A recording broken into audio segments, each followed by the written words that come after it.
시청자 여러분 안녕하십니까? 가장 빠른 종합 뉴스 뉴스큐 시작합니다. 6일 지방선거 사전투표가 전국에서 시작됐습니다. 여야 모두 투표하면 이긴다면서 지지층을 독려하고 있는데요. 최근 나온 여론조사 판세와 막판 변수를 자세히 짚어보겠습니다.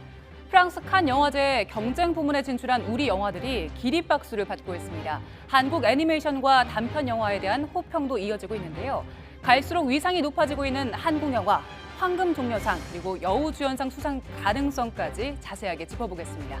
네, 제8회 전국 동시지방선거 사전투표가 시작된 지 이제 반나절이 지났는데요. 이 시각 투표율부터 확인하고 각 투표소 현장 분위기 살펴보겠습니다. 네, 먼저 사전투표율 그래픽으로 보겠습니다. 네, 이 시각 사전투표율은 전국 7.3% 기록하고 있습니다. 네.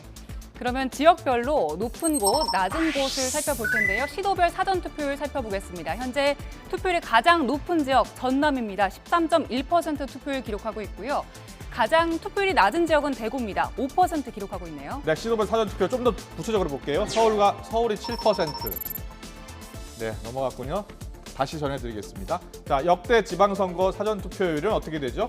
네, 일단 2014년 지방선거 중에서 사전투표가 처음으로 도입된 해인데 3.5%를 기록했고요. 바로 예. 지난 지방선거인 2018년 지방선거에서는 6.3%를 기록했습니다. 네, 그렇군요. 7.3% 기록하고 있는데 지난 7회 때보다 약 1%포인트 높은 상황입니다. 시도별로 다시 한번 볼게요. 네, 시도별로 보겠습니다. 서울이 7%, 경기 6.3, 인천 6.8, 대전 6.7 기록하고 있는데요. 가장 관심이 높은 지역 가운데 한 곳이 지지율이 박빙으로 나오고 있는 곳이죠. 경기가 6.3, 지금 인천이 6.8로 나오고 있네요. 전국 투표율 7.3보다는 다소 낮은 투표율을 기록하고 있습니다. 네, 계속해서 사전투표 첫날 분위기 전해드리기 위해서 현장에 YTN 중계차, YTN 취재 기자들이 나가 있는데요. 서울부터 연결해 보겠습니다. 윤혜리 기자. 네, 서울 이태원 1동 사전투표소에 나와 있습니다. 네, 허성준 기자는 지금 대구에 가 있죠? 네, 대구 동구 효목이동 사전투표소입니다. 네, 윤혜리 기자. 사전투표 지금 진행이 순조롭게 잘 진행되고 있는 거죠? 네, 그렇습니다. 이곳에는 점심시간에 잠시 대기줄이 몰렸지만 현재는 다소 한산한 분위기로 순조롭게 사전투표가 진행되고 있습니다. 여전히 소중한 한 표를 행사하기 위한 시민들의 발걸음이 계속 이어지고 있는데요. 사전투표 첫날, 투표 종료까지는 2시간 정도 남았습니다. 마감 시간대에는 사람들이 몰려 투표용지를 발급받는 데 시간이 오래 걸릴 수도 있으니 오늘 안에 투표를 하실 예정이라면 서두르시는 게 좋겠습니다. 오후 3시 기준 전국 사전투표율은 7.3%로 지난 지방선거 때보다는 1%포인트 높지만 지난 3월 대선보다는 5.1%포인트 낮습니다.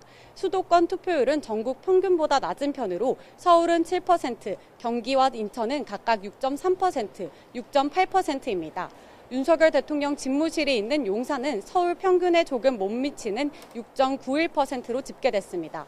부모를 모시고 온 자녀부터 점심시간 짬을 내 투표를 하러 온 직장인들과 동네 어르신들까지 다양한 연령대의 유권자들이 이곳 투표장 등을 찾았는데요. 이들은 무엇보다 실현 가능한 공약을 약속한 후보들에게 자신의 소중한 한 표를 행사했다고 입을 모았습니다. 서울 유권자는 전국 837만 8천여 명으로 전국에서 두 번째로 많습니다.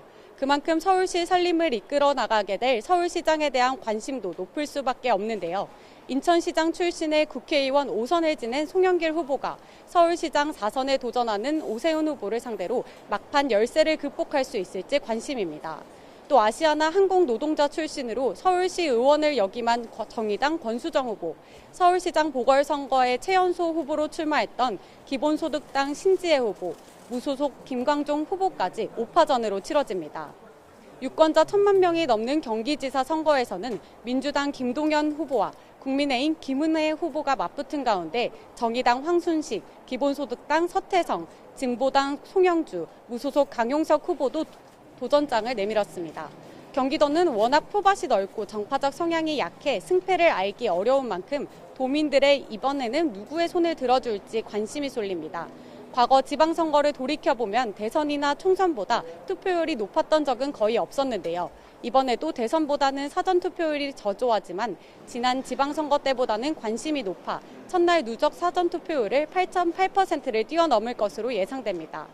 코로나19 확진자의 경우 오늘은 사전투표를 할 수 없고 내일 오후 6시 반부터 저녁 8시까지 일반 유권자와 같은 방법으로 투표할 수 있습니다.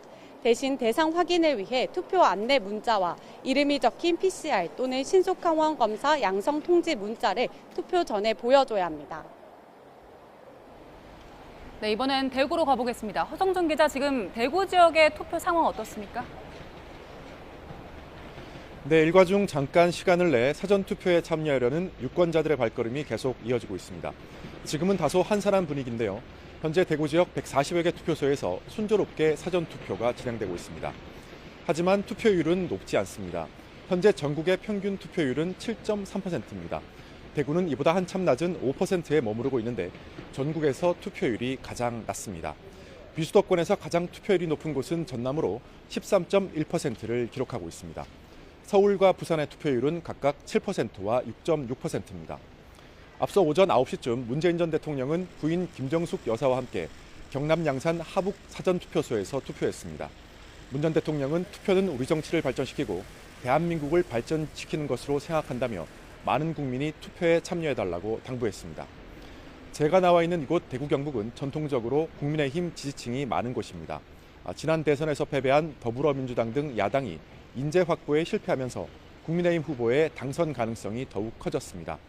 실제로 국민의힘 홍준표 대구시장 후보와 이철우 경상북도지사 후보가 각종 여론조사에서 상대 후보를 큰 폭으로 앞선 것으로 나타났습니다. 여야의 접전 지역도 정책 이슈도 없는 만큼 이번 선거에 대한 대구 경북 유권자들의 관심 또한 적을 수밖에 없는데 이런 상황이 투표율로 이어지고 있다는 분석이 나오고 있습니다. 하지만 경북 일부 지역의 상황은 다릅니다. 국민의힘 공천 과정에 불만을 품고 탈당한 뒤 무소속으로 출마한 후보가 있는 곳인데요. 인지도 높은 일부 무소속 후보들은 인물론과 지역 일꾼론을 내세우며 국민의힘 후보와 치열한 경쟁을 벌이고 있습니다. 공천이 곧 당선이라는 경북에서 무소속 돌풍이 현실화될지 투표율이 얼마나 될지에 이목이 쏠리고 있습니다. 네, 오늘 사전투표 6시까지 진행되고 또 내일도 진행이 됩니다. 아직 투표를 하지 않으신 분들은 많이 참여해 주시기 바랍니다. 지금까지 윤혜리 기자, 허성준 기자였습니다. 수고하셨습니다. 지금 6월 1일 지방선거 며칠 남지 않았는데요. 주요 후보는 물론 여야 지도부도 나란히 전략 지역에서 사전투표에 나서서 지지층 결집을 호소하고 있습니다. 김태민 기자가 보도합니다. 사전투표 개시로 사실상 6일 지방선거에 막이 올랐습니다. 여야 지도부도 첫날부터 전략 지역을 찾아 나란히 사전투표에 나섰습니다. 투표율이 낮은 지방선거 특성상 지지층을 향한 투표 동료가 무엇보다 중요하다는 판단에서입니다. 민주당 지도부는 최대 격전지인 경기와 충청 등을 찾아 한 표를 행사했고 대한민국의 가장 중심에 있는 이 중원 지역이기 때문에 충청북도 도민 여러분의 이 균형 잡힌 판단이 필요하다. 국민의힘 지도부는 역시 승부처 가운데 한 곳인 강원도 원주에서 사전투표를 마치고 투표 참여를 독려했습니다. 사전투표일에 투표하는 것이 더욱더 중요합니다. 우리 국민의힘 지지자 여러분들께서는 본투표 이전에 사전투표를 활용해 주시기 부탁드리겠습니다.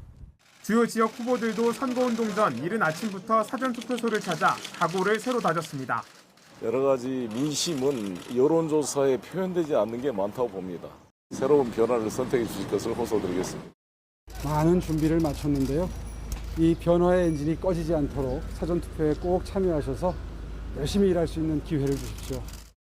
최대 승부처인 경기지사 후보들은 초박빙 판세 속 한 표 한 표가 절실하다며 투표를 당부했습니다. 선거에서 이기겠다는 아주 투지를 불사르고 있습니다.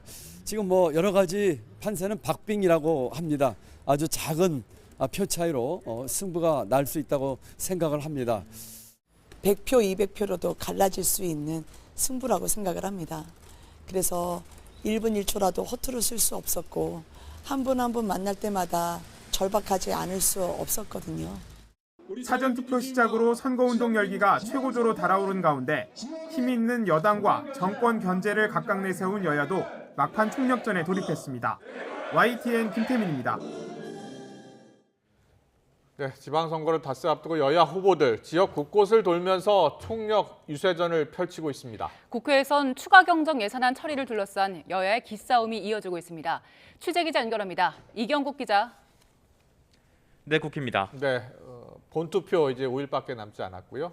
사전투표는 이미 시작됐습니다. 후보들 오늘도 총력전을 이어가고 있다고요?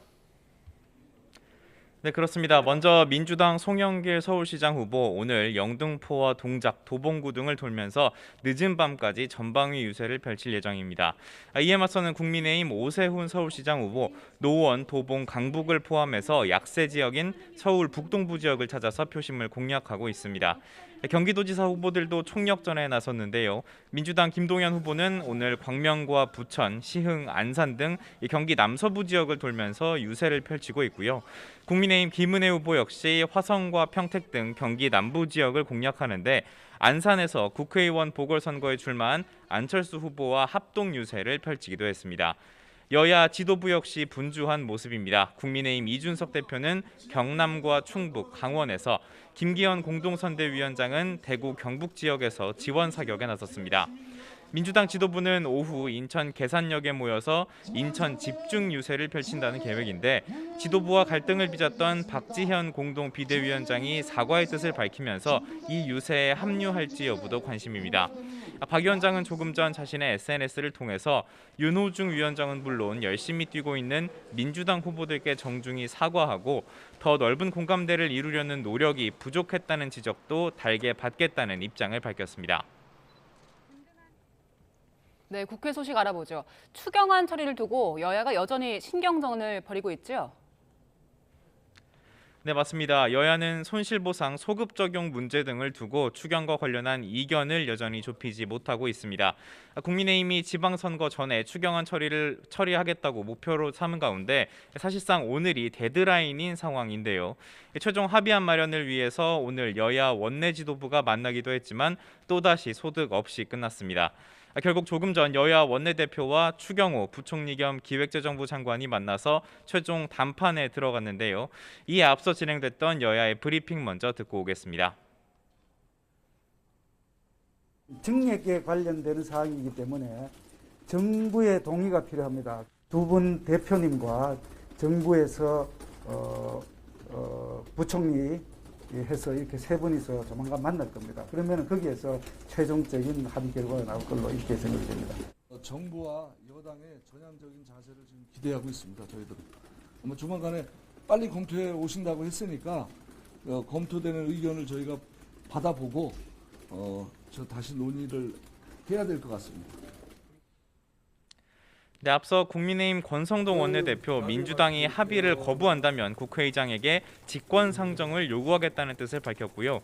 이에 민주당 박홍근 원내대표는 이달 안 추경안 처리를 한다는 데에는 공감한다면서도 완전한 손실보상이 담겨야 한다며 겁박에 굴복할 수 없다고 맞섰습니다. 이 같은 진통 끝에 오늘 추경안이 국회 본회의에서 처리될 수 있을지 관심이 주목되고 있습니다. 공직자 인사검증 기능을 법무부에 두는 방안을 놓고 정부와 민주당의 갈등도 깊어지고 있죠. 네, 맞습니다. 어제 여야는 법무부의 인사검증 업무를 맡을 인사정보관리단을 신설하는 방안을 두고 공방을 벌였는데요. 이와 관련해 윤석열 대통령은 오늘 기자들과 만나서 이 같은 입장을 밝혔습니다. 먼저 들어보겠습니다. 미국이 그렇게 합니다. 네.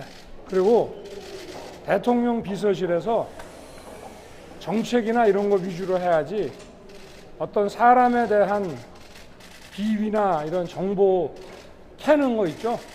그거는 안 하는 게 맞아요. 그래서 내가 민정수석실 없앤 겁니다. 네, 윤 대통령의 말은 사실상 문제가 없다는 취지였는데요. 이에 민주당은 현직 검사들이 인사 검증을 한다는 것은 심각한 위헌이자 위법이라며 강하게 반발했습니다. 또 한동훈 법무부 장관에 대한 해임 건의까지 검토하겠다고 밝혔는데요. 이어서 들어보겠습니다. 민주공화국이 아니라 검찰공화국이 되는 것입니다. 이 문제를 바로잡지 않고 계속 강행한다면 장관에 대한 그런 해임 건의안도 저희로서는 적극 검토할 수밖에 없다. 네, 이와 함께 박홍근 원내대표는 입법부의 권한을 침해하는 행위라면서 권한쟁의 심판 청구 역시 검토하겠다는 뜻을 밝혔습니다. 지금까지 국회에서 전해드렸습니다. 네, YTN은 다음 주 6월 1일 지방선거 앞두고요. 지방의원들의 징계와 후보들의 정과 내용을 전수조사해서 닷새째 연속 보도하고 있습니다. 특히 이번에 출마한 후보들 가운데 전과자 중 70% 이상이 정당의 공천을 받은 걸로 나타났습니다. 자세한 내용은 기획탐사팀 박희재 기자와 알아보겠습니다. 어서 오세요. 어서 오십시오. 오랜 기간 취재를 한 것으로 알고 있습니다. 이번 전수조사 연속 보도는 어떻게 기획을 한 겁니까? 네, 저희 지방선거 때마다 이 지방이 빠진 지방선거다라는 비판이 일고 있습니다. 예. 가장 큰 이유 중 하나가 우후죽순격으로 출마하는 이 자격 미달 후보들 때문인데요. 이 자치단체장보다 상대적으로 이 지방의원들은 관심이 적다 보니까 지난 8년 동안 의정 활동을 한 전국 지방의원들의 이 징계 내역을 저희가 전수조사했습니다. 예. 기초의회 226곳, 광역의회 17곳에 여러 차례에 걸쳐서 징계 내역을 정보 공개 청구했고요. 최종적으로 경남 고성군 의회를 뺀 나머지 의회들로부터 이 징계 내역을 받아 전수 분석했습니다. 징계 건수는 물론 유형까지 분석을 했고 또 징계 무산 내역까지 조사를 했는데 지방의회의 구성과 또 관례를 볼 때 이 부결 과정을 찾아보는 것도 의미 있다고 판단했기 때문입니다. 네, 일단 전국적으로 살펴봤고 8년 동안 살펴봐서 규모가 상당할 것 같은데 얼마나 많은 의원들이 징계받았습니까? 네, 먼저 6회와 7회 기초광역의회에서 의원 179명이 징계를 받았습니다. 한 의원이 여러 번 받은 경우도 있는데 이 사안별로 보면 총 200건입니다. 이 사례별로 따져보면 이권 개입 등 이해 충돌 건이 30건으로 가장 많았는데요. 이 가운데 실제로 저희가 징계를 받은 현직 의원을 만났습니다. 실제로 건설업체를 실소유하고 있는 의원인데요. 예. 공무원과 친분을 이용해 지역 농수로 사업을 실소유 업체에 맡기는 행위가 이 관행이라고 이야기할 정도입니다. 또 지역 사정이 직접 찾아가 보니 말이 아니었는데요. 이게 전부가 아니었습니다. 실제 의심 사례에 비하면 터무니없이 적은 징계 규모가 있었는데요. 실제로 권익위에서 지방의원 이해충돌 의심 적발 사례로 총 9,600건을 찾아냈습니다. 네, 이외에도 사기와 뇌물수수, 성추행 등 징계 사례가 다수 있었습니다. 네, 지역을 위해서 열심히 뛰어야 할 의원들이 불법 행위를 저지른 겁니다. 보니까 사기, 뇌물수수, 성추행, 중범죄도 많은데요. 실제로 이런 중범죄를 저지르고 나서 처벌을 받았습니까? 네, 일단은 지방의회의 윤리위나 또 본회의에 회부된 징계안은 모두 280건입니다. 이 가운데 무산된 건이 80건인데 모두 28% 수준입니다. 법적인 처벌을 받고 추가로 징계를 받아야 되는데 징계를 제대로 받지 않은 겁니까? 네, 법적인 처벌이 있었는데도 징계가 이루어진 사례도 있었습니다. 예. 지금 이제 설명드릴 사례가 바로 그 사례인데요.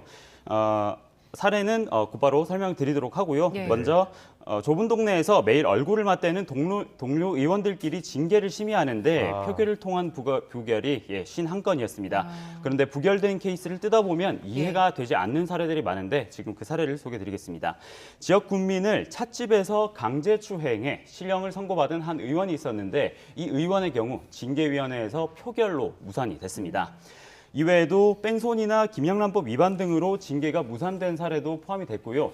그런데 비교적 인구가 적은 지역 지방의회나 혹은 특정 정당이 의석을 독점하는 곳은 동료 의원들끼리 제19 감사기식 이렇게 징계가 이루어진 분위기가 조성됐습니다. 그렇군요. 네. 예, 또 기준도 제각각이라서 취재진이 만난 의원 중에는 무소속이거나 소수 정당 소속이라 이 지배 정당 이야기를 거스르지 말라는 이 길들이기식 징계도 있었다는 증언도 있었습니다. 징계가 제대로 이루어지진 않았었네요. 수천 명에 달하는 전체 후보자를 대상으로 분석을 했는데 징계 전과 내역도 좀 짚어볼까요? 네, 지금은 선관위 홈페이지에서 사라진 예비 후보자 포함한 6일 지방선거 후보자 7,400여 명 상대로 전수 조사를 했습니다. 이 가운데 10명 가운데 4명 꼴인 37.7%가 전과자였습니다. 그런데 전과가 있다고 무조건 출마를 해서는 안 된다는 뜻은 아닙니다. 실제로 분석해보니 민주화 투쟁 과정에서 법의 테두리를 벗어난 분들도 많았습니다. 다만 집계된 내용을 보면 국민의 눈높이, 상식에 맞지 않은 경우도 다수 있었습니다. 그래픽을 준비했는데요. 폭력과 상해가 합쳐서 500명이 넘고 또 사기와 횡령, 도박과 공직선거법 위반이 다수 있었습니다. 또 성매매 알선 사례까지 포함이 됐고요. 비례대표 후보자를 제외한 후보자 5,900여 명 가운데 음주운전 전과자가 947명이었습니다. 이외에도 음주 측정 거부와 무면허 운전, 또 뺑소니 등 전과자들이 다수 출마했습니다. 네, 이런 전과가 있으면 아무리 생각해도 후보가 되기 위한 평가 점수에서 마이너스를 받을 수밖에 없을 것 같은데요. 정당 공천을 받은 사례가 많다고요? 네, 그렇습니다. 그게 가장 큰 문제로 보입니다. 이번 후보자 전과를 전수조사한 이유 중에 하나인데 전과자 가운데 더불어민주당과 또 국민의힘, 이른바 거대 양당을 기준으로 공천을 받은 비율이 70%에 이릅니다. 또 이 중에 음주운전 전력자 가운데 공천자가 699명입니다. 윤창호법 시행 이후로 음주운전으로 처벌받은 후보자도 모두 13명이나 되는데요. 민주당과 국민의힘 모두 당규 등을 통해 음주운전 전력자를 공천 부적격 기준으로 명시하고 있습니다. 네, 거대 양당 기준으로 공천받은 비율이 70%라고 했는데 지금 이런 상황 두고 시민단체나 전문가들은 원인을 어떻게 분석하고 있습니까? 네, 저희가 만난 분들 대다수가 이 정당 공천제를 문제로 지적했습니다. 정당이 후보자를 공천할 때 원래 검증 기능을 거쳐야 하는데 이런 검증 기능이 전혀 이루어지지 않는다는 겁니다. 일단 현실에서는 지역구 국회의원 등 중앙당 관계자들이 공천권을 토대로 이제 당의 충성도 등을 통해서 공천 여부를 판단하기 때문인데요. 대통령 선거나 총선 때 이 지역 표심을 얼마나 이끌어왔는지 등을 토대로 주로 후보자들을 공천하는 기준이 주가돼 있다는 게 관계 전문가뿐만 아니라 현직 군의원들도 지적하는 문제였습니다. 저희가 내일 지방선거기획 마지막으로 리포트가 준비되어 있는데 관련한 대안에 대해서도 소개할 예정입니다. 네, 알겠습니다. YTN의 전수조사 결과 박희재 기자와 함께 자세히 알아봤습니다. 잘 들었습니다. 예.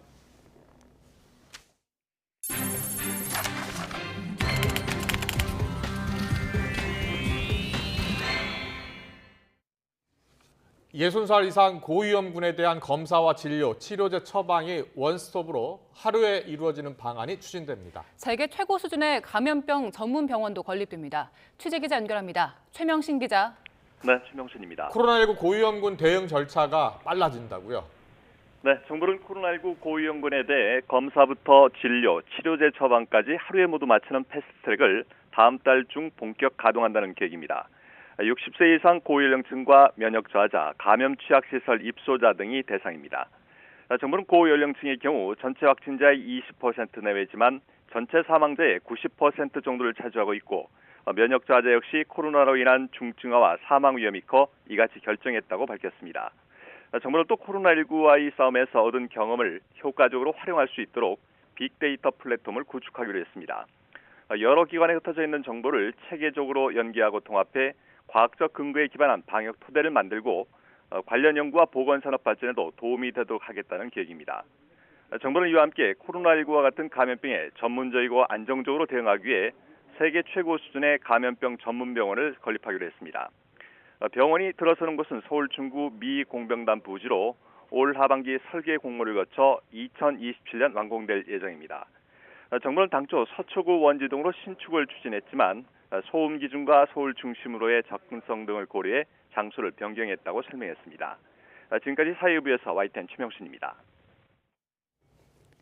코로나19로 잠잠했던 대학 캠퍼스에 다시 활력이 돌고 있습니다. 대학교 곳곳에서 축제가 열리고 있습니다. 학생들은 오랜만에 열기를 발산하면서 되찾은 일상의 기쁨을 만끽했습니다. 윤성훈 기자의 보도입니다.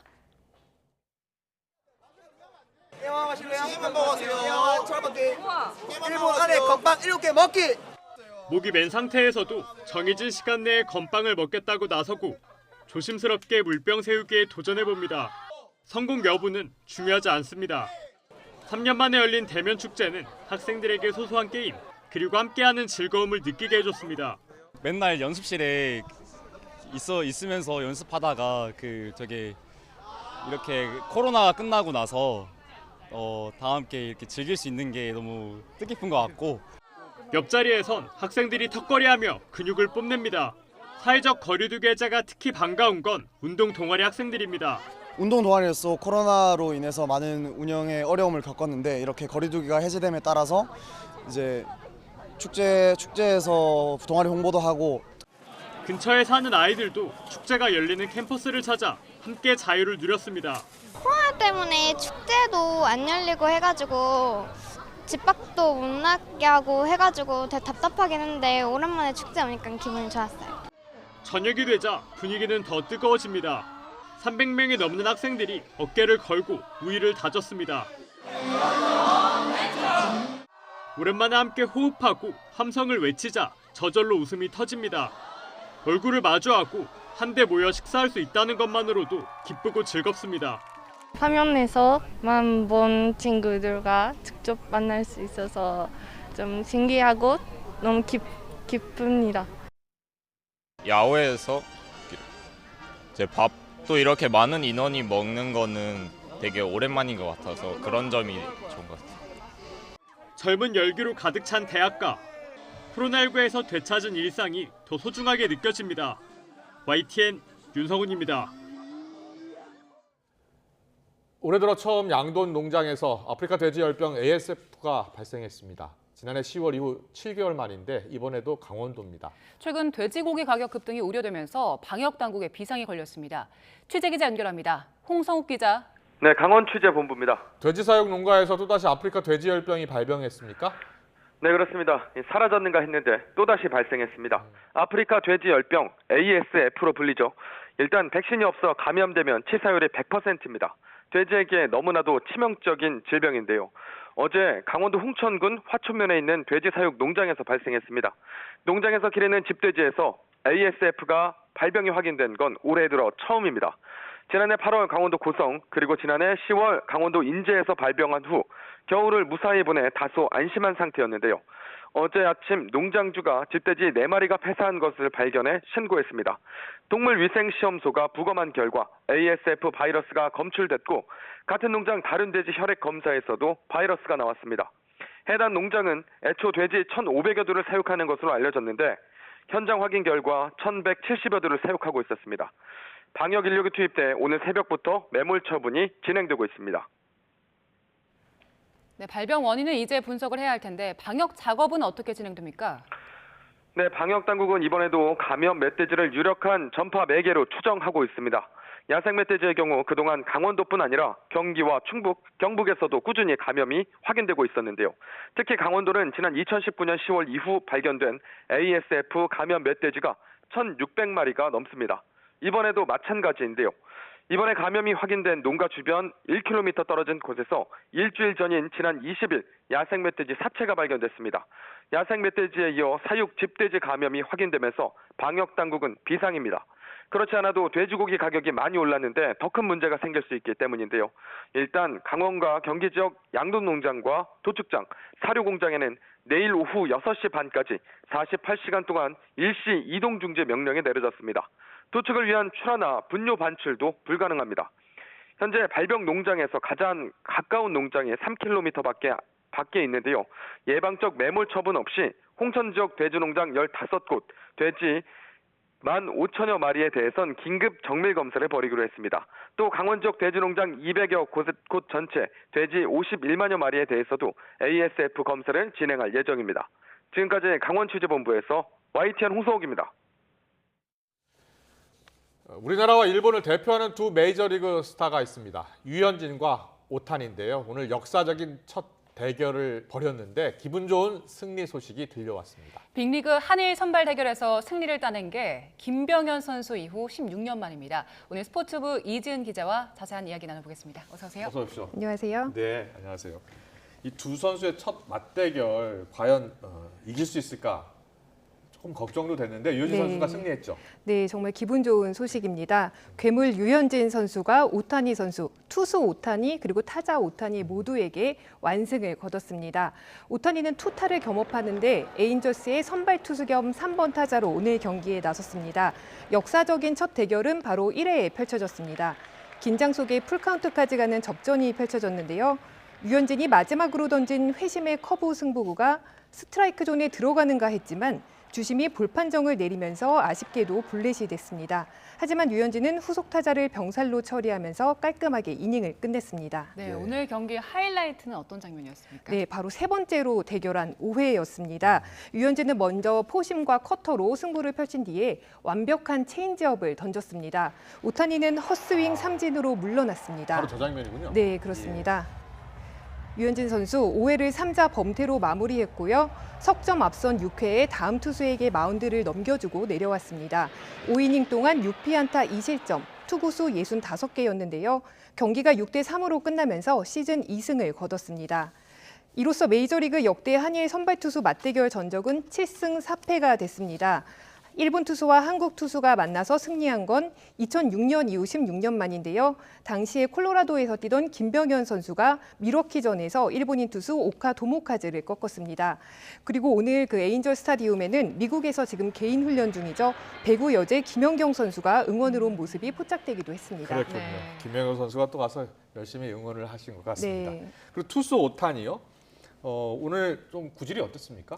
네, 투수 오타니 오늘 성적 그렇게 좋지는 않았습니다. 6이닝 동안 6피안타 그리고 5실점을 했습니다. 삼진을 10개를 잡기는 했는데요. 하지만 1회 초 선두 타자에게 조지 스프링어라는 선수인데요. 솔로포를 얻어맞았고요. 6회에는 게레로 주니어에게 쐐기포를 허용했습니다. 오타니는 패전 투수가 되면서 시즌 3승 3패를 기록했습니다. 네, 그리고 트라우트 선수 메이저리그 최고의 타자로 꼽히는데 오늘 류현진 선수와 만났다고요? 네, 그렇습니다. 이 에인절스의 마이크 트라우트라는 선수가 있는데 현재 그 모든 부문에서 상위권에 랭크되어 있는 굉장히 강타자. 강타자네요? 예, 지금 거의 메이저리그 최고의 타자라고 할 수 있습니다. 그런데 이 선수가 신기하게도 다른 경기에서는 펄펄 나는데 류현진 선수만 만나면 침묵합니다. 천적이네요, 천적. 네, 지금까지 그 10타수 무안타를 기록했었는데 오늘은 과연 어떨 것인가 이게 또 하나의 관전 포인트였습니다. 하지만 오늘도 3타수 무안타로 침묵을 이어갔습니다. 정말 그야말로 천적 관계라고 할 수 있겠죠. 류현진은 오늘 승리로 시즌 평균 자책점을 크게 낮췄습니다. 5.48이 됐고요.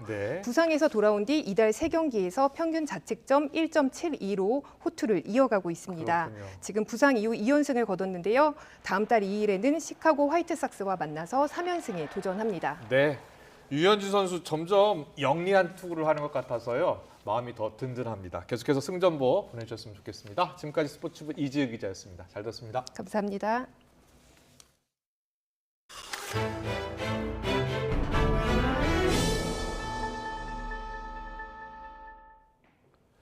러시아의 우크라이나 침략 전쟁에 맞서서 외국인 의용군으로 참전한 특수부대 출신 이근 예비역 대위가 오늘 아침 귀국했습니다. 이 씨는 사람들을 보호하기 위해 갔다가 무릎 부상을 치료하려고 돌아왔다면서 무단 출국 혐의에 대해선 경찰 조사에 성실하게 임하겠다고 말했습니다. 강민경 기자가 보도합니다.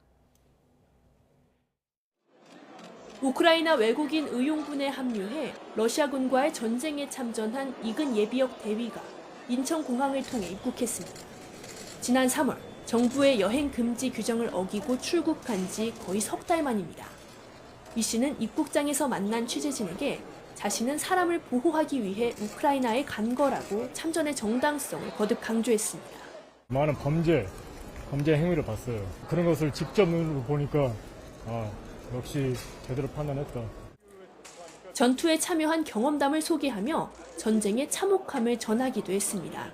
운전자가 있었는데 우리 앞에서 총 맞고 바로 쓰러졌어요. 첫 임무였고 첫 전투였는데 도착하자마자 그거부터 봤어요. 잠전 석 달 만에 귀국을 결정한 이유는 무릎 부상이 심해서였다며 치료를 마친 뒤에 돌아가서 우크라이나를 마저 돕고 싶다고도 말했습니다. 양쪽 찢어졌고 왼쪽이 더 심하게 찢어졌어요. 앞으로도 계속 전투를 해야 된다 이런 느낌이 들었기 때문에 우크라이나 돌아가고 싶습니다. 경찰 수사에 대해서는 어느 정도 예상했다며 일주일간 자가격리를 마친 뒤에 수사에 협조하고 벌도 받겠다고 밝혔습니다. 사실은 경찰이 저를 바로 체포할 거라고 생각했어요. 무조건 제가 협조하고 주는 벌 받겠습니다.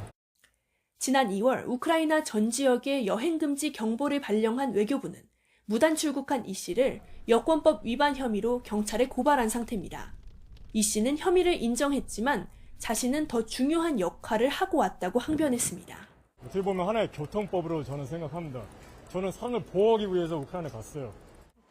여권법 위반이 인정되면 이 씨는 1년 이하 징역형 또는 1,000만 원 이하의 벌금을 받게 될 수 있습니다.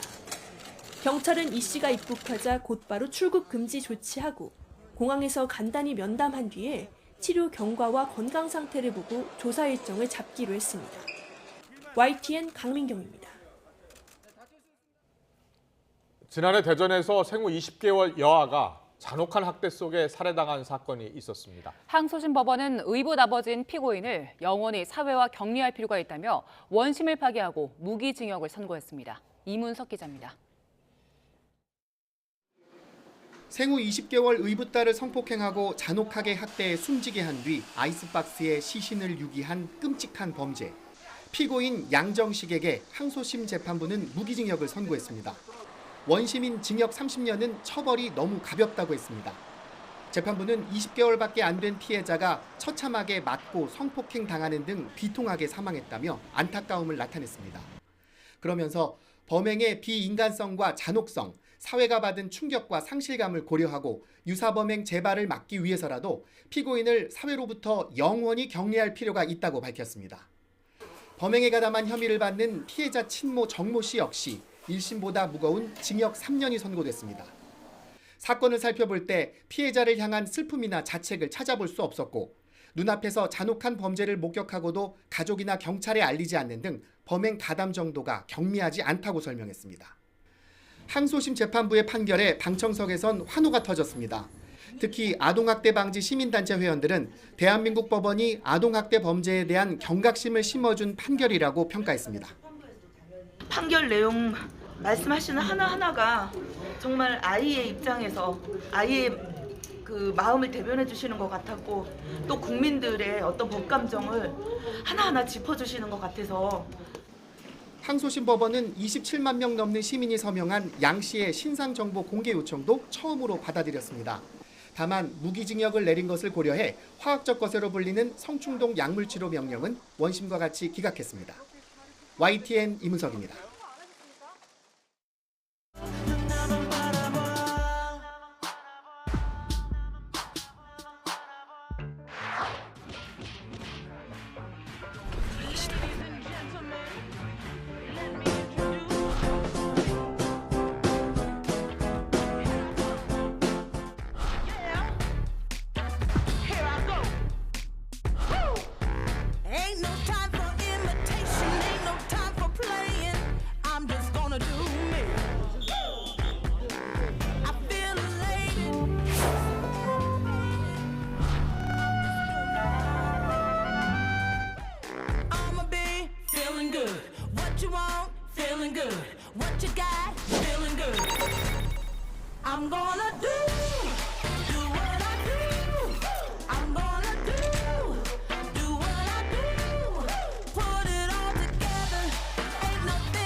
네, 6일 지방선거 사전투표 첫날 투표하셨습니까? 제가 정치권 이슈 이 시간에 자세히 분석을 해드릴 텐데요. 분석에 앞서서 시청자 여러분들의 참여 부탁 말씀 올리겠습니다. 네, YTN은 소중한 한 표 행사를 한 유권자들의 인증 사진을 지방선거 당일에 저희 화면을 통해서 보여드릴 예정입니다. 인증 사진은 휴대전화 메시지 샵 0420으로 보내주시면 되는데요. YTN 화면에서 확인을 하실 수 있습니다. 네. 자, 네, 인증샷 지금도 볼 수 있죠? 예. 네. 지금 투표 인증샷 샵 0240으로 보내주신 분 사전투표 완료, 날씨 좋네요. 투표 1등. 제주 사전투표했어요. 이렇게 시청자분들께서 열심히 보내주고 계십니다. 네, 그리고 사전투표 1일차에 투표했다. 그리고 모든 후보님들, 선거 관계자 여러분 화이팅하면서 응원을 보내주시기도 했고요. 사회복무요원께서도 사전투표를 하셨나 봅니다. 그리고 본인을 위한 소중한 한 표를 꼭 행사해달라고 당부했습니다. 네, 계속해서 정치권 이슈 분석해드리겠습니다. 여야 모두 사전투표를 지금 적극적으로 독려하면서요. 막판 지층 결집에 총력을 다하고 있습니다. 네, 관련 내용을 포함한 정치권의 주요 이슈를 최진 대통령 리더십 연구원장과 짚어보겠습니다. 어서 오세요. 예, 안녕하십니까. 안녕하십니까. 오늘 보니까 윤석열 대통령 그리고 또 문재인 전 대통령 전현직 대통령 부부가 나란히 사전투표에 참여를 했어요. 요즘에는 네. 유력 정치인들이 예. 모두 사전투표를 하는 것 같아요. 예, 그렇습니다. 일단 보이지 않는 힘이 역할을 하는 게 사전투표입니다. 그렇군요. 예, 투표 결과는 공개는 안 되지만 뭔가 보이지 않는 흐름이 형성되거든요. 그러니까 초반에 기선제압을 해야 된다라는 측면에서 전부 다 이제 사전 투표를 하는데 대통령들이 부부가 나와서 사전 투표하는 모습이 지지자들에게 상당히 강력한 메시지를 줍니다. 그렇군요. 특히 중도층에 예. 있는 사람들은 일거수일투족 들어가는 모습, 나오는 한마디 제스처 하나하나 보면서 마음이 움직일 수가 있거든요. 네. 그러니까 저거는 대통령들의 투표 모습은 상당히 중요하죠. 보이지 않게. 그렇군요. 네. 원장님께서는 사전 투표하셨습니까? 아직 못했습니다. 언제 아침부터 방송 때문에 갈 시간이 없었습니다. 내일 하실 겁니까? 예, 내일 하겠습니다. 네. 알겠습니다.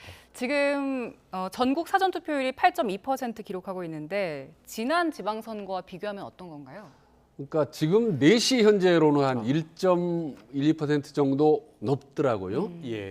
그런데 지금 20여 년 전부터 꾸준히 이 지지율이 투표율이 예, 2, 3% 쭉 올라가고 있습니다. 그리고 그렇군요. 이제 한 10여 년 전에 사전 투표에 도입한 이후로는 이제 전체 총 투표율이 이제 60%를 넘어서긴 했죠. 근데 지금 4시 현재 사전 투표율을 보니까 역시 예상대로 네. 호남, 특히 전남하고 전북 지역이 1위를 달리고 있더군요. 예. 그 호남 지역의 투표율이 높은 이유는 어디에 있다고 보세요? 그러니까 이제 정치에 대한 열성, 예, 그런 게 이제 강하죠. 그리고 정치에 대한 관심도, 응집력 이런 네. 부분이 강하기 때문에 투표를 하든 의사표시를 하든 정치를 하든 전반적으로 좀 세죠. 앞서 강하게. 보니까 대구 지역 투표율은 다른 지역보다 좀 낮더라고요. 그 이유는 또 어디 있을까요? 뭐 전반적으로 이제 느긋하죠. 이제 이미 대선 게임 끝났고 또 자기 지역 출신이 대통령이 됐기 때문에 예. 좀 느긋한 면도 있고 그리고 과거의 투표율을 보면 좀 다른 지역은 좀 느슨한 편입니다. 비교적. 네. 그리고 다른 지역 특정 지역의 지지도 투표율이 올라가면 예. 그때 바로 이제 반응을 하기 시작합니다. 네. 예, 뒤늦게 반응을 하죠. 예, 과거 그런 현상이 상당히 많았습니다. 그래서 제가 정확히는 기억이 안 나는데 지난번 지방선거였는지 호남이 초반에 쑥 올라가니까 네네. 느슨하던 영남 지역에서 다시 투표율이 쭉 올라가는 그런 현상도 좀 보이긴 그렇군요. 했습니다. 네. 이번 지방선거 두고 이제 구도 이야기가 많이 나왔었잖아요. 뭐 견제론 그리고 국정 안정론 이렇게 나왔었는데 현재 사전 투표율로 봤을 때는 어떤 데 힘이 실리고 있는 걸까요?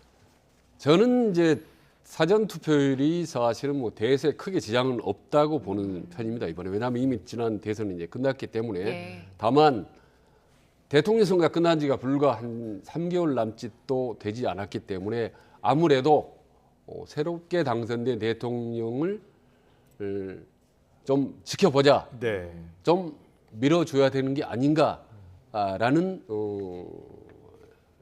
전국 안정론, 네. 허니문 마인드가 작동을 하기 때문에 예. 아무래도 분위기상 전반적으로 좀 집권 여당에게 좀 유리하게 흐름이 형성되는 건 예나 지금이랑 비슷합니다. 네. 자, 지금 여야 모두요. 지지층의 투표를 독려하고 있습니다. 투표해야 이긴다. 이런 지금 이야기를 하고 있는데요. 권성동 국민의힘 원내대표죠. 그리고 인천 계양을에 출마한 이재명 민주당 총괄선대위원장의 목소리를 차례로 듣고 오겠습니다. 어떠한 일이든 미리미리 준비하고 대비하는 것이 중요합니다. 투표도 마찬가지입니다. 본투표보다 사전투표일에 투표하는 것이 더욱더 중요합니다. 우리 국민의힘 지지자 여러분들께서는 본투표 이전에 사전투표를 활용해 주시기 부탁드리겠습니다. 투표하면 이긴다. 여론조사가 아니라 실제 투표 많이 하는 식이 이깁니다. 새로운 세상을 위해서, 희망 있는 세상을 위해서 꼭 투표하십시오. 투표하면 이깁니다. 네, 고맙습니다. 네, 지금 여야 모두 투표하면 이긴다 이렇게 네. 이야기하고 있거든요. 예. 이번 지방선거 판세를 좌우할 수 있는 요인 몇 가지 좀 짚어주시겠습니까? 이번 지방선거는 이제 대선 2라운드라고 하기 때문에 전반적으로 큰 흐름으로 결정이 될 것이다. 말하자면 작은 변수라든지 갑자기 돌발 변수로는 판세가 결정되지 않는다. 그래서 그렇군요. 저는 예. 세 가지 사건을 계기로 해서 국민들의 표심이 결정될 것이다. 첫 번째로는 청와대 개방이 잘했느냐 못했느냐. 예. 두 번째로 민주당의 강공 전략이 예. 옳으냐 아니냐. 마지막으로 이재명의 출마가 네. 과연 바람직한가 아닌가라는 세 가지 저는 심리 변수를 두고 유권자들은 판단을 할 거라고 봅니다. 지층마다 엇갈린 해석 평가가 나오잖아요. 예, 아마 제가 말씀드린 세 가지를 유심히 생각을 해보면 대충 어느 쪽으로 예. 더 유리할 것 같다라는 판단을 아마 누구나 쉽게 어렵지 않게 아마 할 거라고 봅니다. 네, 현재 지금 판세를 분석한 걸 보면 국민의힘이 9곳에서 우세하고 민주당이 4곳에서 우세하고 경합을 벌이는 곳이 4곳입니다. 네. 경합을 벌이는 곳 중에 이제 경기를 좀 살펴보자면 경기도는 지금 예측을 하기가 상당히 어렵죠. 그렇죠. 지금 말씀하신 걸 정리해 보면 민주당이 지금 우세하다라고 하는 호남권 예. 플러스 제주도 남쪽 예. 그리고 초박빙으로 약간 우세하고 있는 것이 세종시 정도입니다. 그리고 엎치락뒤치락하고 있는 경기도입니다. 네. 그리고 나머지 박빙 지역은요, 좀 박빙 열세입니다. 네. 그렇기 때문에 3곳 플러스 4곳이 우세하는 거죠. 그리고 나머지 박빙 지역에 한 3군데 정도만 민주당이 차지할 수 있다면 내부적으로 승리다, 선전했다라고 얘기할 수 있지만 나머지 지역, 어느 지역도 지금 안심할 수가 없습니다. 호남 플러스 제주 외에는 솔직히 말씀드리면 대부분이 불안불안한 상태입니다. 지금 저희가 보여드리고 있는 저 판세는 방송 3사가 여론조사인데 방송 3사가 또 이번 지방선거 역시 출구조사를 할 예정이고요. 그 출구조사하는 기관, 코리아 리서치, 한국 리서치, 입소스 이렇게 3개 기관이 공동 조사한 겁니다. 여론조사마다 좀씩 차이가 있더라고요. 어떤 데는 뭐 오차범위 밖으로 우세했던 후보가 또 다른 여론조사에서는 또 오차범위 내에서 지는 경우도 있고. 최진 원장님은 여론조사 전문가니까요. 이 지방선거가 다른 선거보다 사실 여론조사로 맞추기가 어렵다면서요? 예, 그렇습니다. 근데 희한하게 말입니다. 한 15년 전부터 지방선거가 완전히 쏠림 현상으로 갑니다.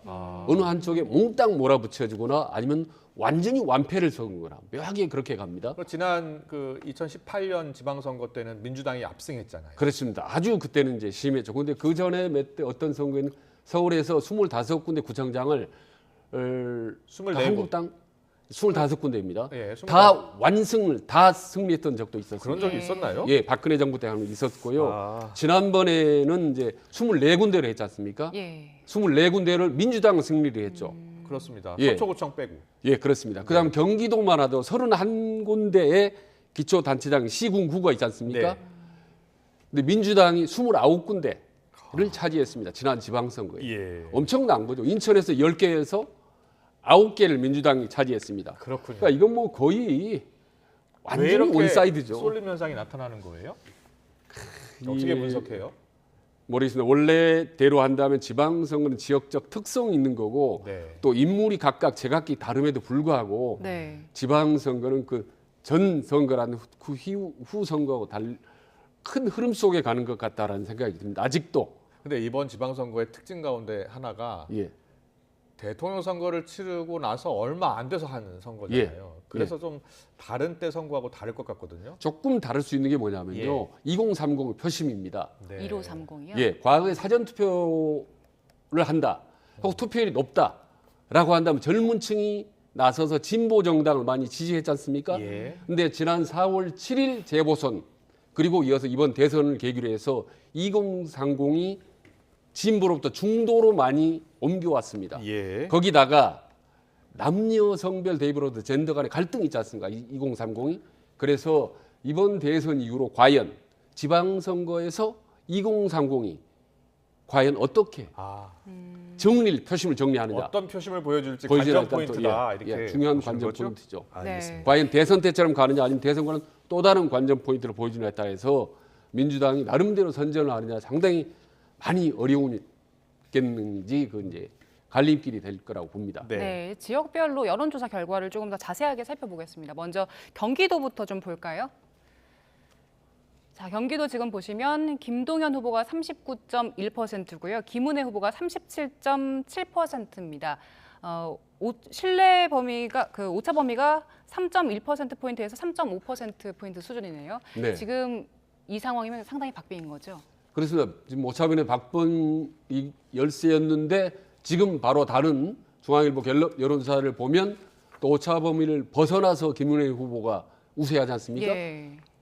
그러니까 네, 두 개를 갤럽 종합해보면 조사는 저렇게 나타났습니다. 예, 거의 오차 범위 벗어날 정도로 두 후보가 지기도 하고 이기기도 하고 이런 결과가 나오거든요. 어떻게 봐야 돼요? 차이가 왜 그런데 이렇게 큰가요? 과거의 예로 보면 집권 초기에는 집권 여당의 후보가 프리미엄을 상당히 누리게 됩니다. 네. 그래서 시간이 하루, 이틀, 사흘 지날수록 솔직히 말씀드리면은 집권 여당의 프리미엄이 작동을 계속하게 되거든요. 네. 그렇다면 김동연은 그러니까 야당 후보는 어떤 프리미엄을 작동을 시켜야 되는 건지 네. 그걸 보여줘야 되는 겁니다. 그건 본인이 혹은 민주당에서 국민들 이런 게 있었네라고 깜짝 놀랄 만한 이목을 끌 만한 스포트라이트 네. 효과를 보여줘야 되는 건데 과연 그게 있을지 만약 그게 없이 지금 이 상태로 티격태격 서로 인신공격하면서 지금 이 상태로 가면 집권 여당 후보가 아무래도 조금 더 유리하다고 볼 수밖에 없습니다. 실제로 뚜껑을 열어서 표 계산을 해봐야지 아는 게 네. 민주당에서는 야권 지지층이 여론조사에 응답을 하지 않고 있는 비율이 높은 것 같다. 예. 이런 분석을 내놓거든요. 예. 그 분석은 어떻게 보세요? 그 분석은 뭐 저희 크게 비중을 안 둡니다. 그건 마이너한 조그마한 변수라고 보는 거예요. 결국 경기도는 1,300만 명의 대륙 큰 땅덩어리가 아니겠습니까? 결국은 윤석열이냐 아니면 이재명이냐 대선 2라운드 라는 대선의 2라운드 표심으로 갈 수밖에 없다고 보는데 그렇다면 막 당선된 대통령을 제끼고 심판할 수 있겠는가? 이 허니문 기간 동안에 그런 점에서 본다면 아무래도 집권 여당이 좀 더 유리할 수밖에 없다고 봅니다. 예. 지금 이재명 후보 같은 경우는 인천 계양을에 출마를 했잖아요. 네. 이재명 후보도 최근에 보면 집권 초기이기 때문에 여러 가지 어려운 선거다. 하지만 인천을 중심으로 해서 승리를 하고 그 승리의 범위를 좀 더 넓혀 나가겠다. 이렇게 이야기하고 사실 선거 전에 뛰어든 건데 인천 계양을이 생각보다 만만치 않은 상황입니다. 어떻게 보고 계세요?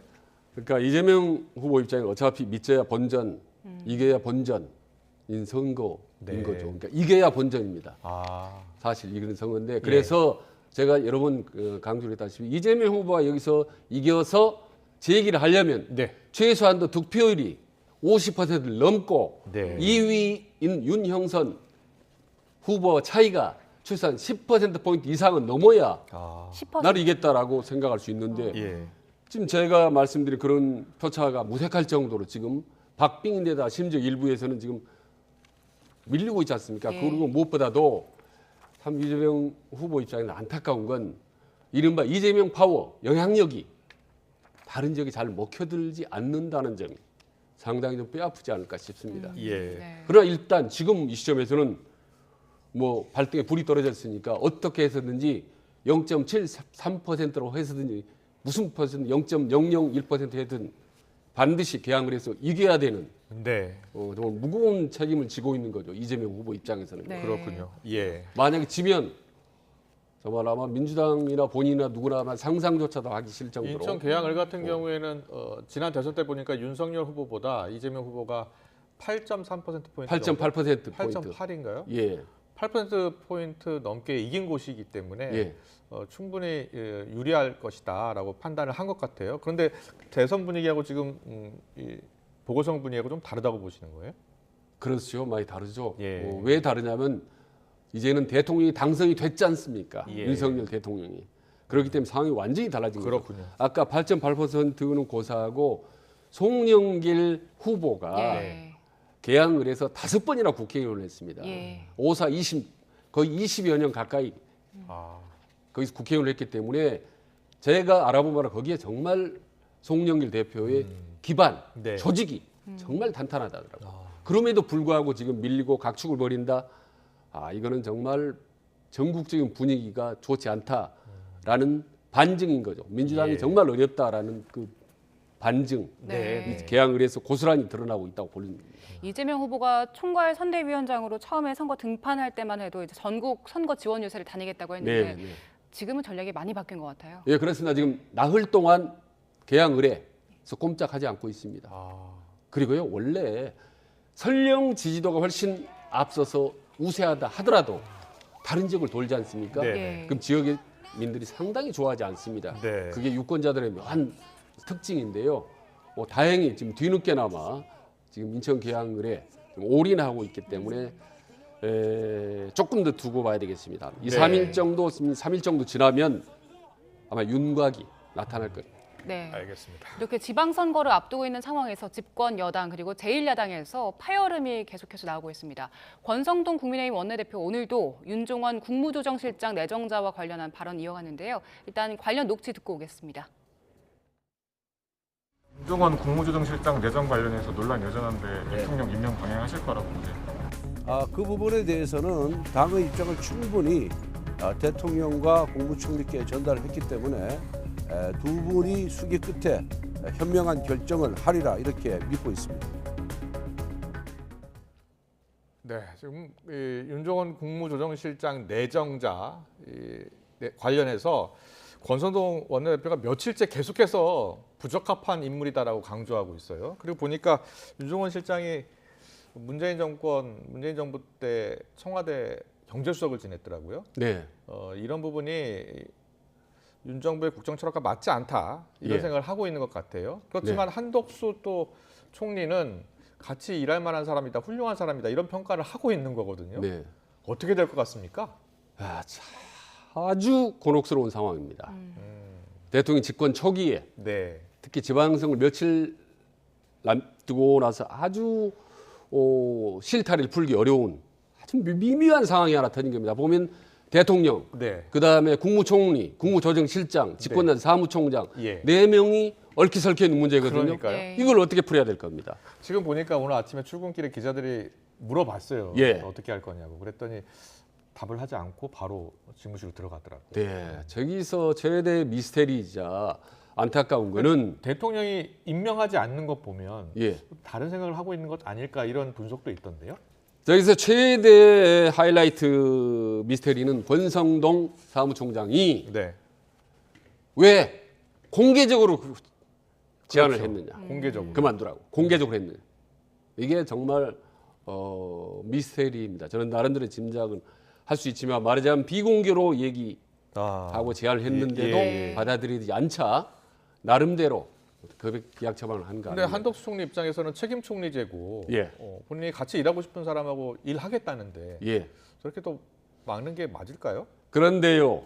사무총장 입장에서는 지금 선거를 앞두고 있지 않습니까? 네. 그래서 선거의 핵심은 다 민주당의 정책, 문재인 정부의 정책 잘못됐다라고 공격을 하는데 네. 그 정부의 경제수석을 했던 사람을 국무조정실장을 하면 뭐라고 얘기를 하겠습니까? 예. 그럼 민주당은 이렇게 반격을 하겠죠? 우리 정부를 비판하는데 너희들 우리 정부에서 경제수석했던 사람 데려갔다라고 얘기하면 할 말이 없어지는 겁니다. 네. 그래서 집권당의 사무총장은 네. 지금은 아무 생각도 없습니다. 오직 대통령도 부총리도 상관없고 오로지 선거의 승리만 있을 뿐입니다. 집권당의 원내대표. 예. 원내대표. 원내대표 권성동 대표는 오로지 선거 승리에 모든 방점을 두기 때문에 상당히 부담 무리수 감수하고 대통령에게 센 건의를 드린 거죠. 공개 건의를. 그렇군요. 근데 알겠습니다. 그래서 모든 공은 이제 대통령에게 넘어갔습니다. 그렇군요. 네. 예. 자, 이번엔 민주당 이야기를 좀 해보겠습니다. 박지원 비대위원장이 24일에 586 용태론 등 이야기하면서 기자회견을 했었는데 오늘 조금 전에 사과 입장을 밝혔습니다.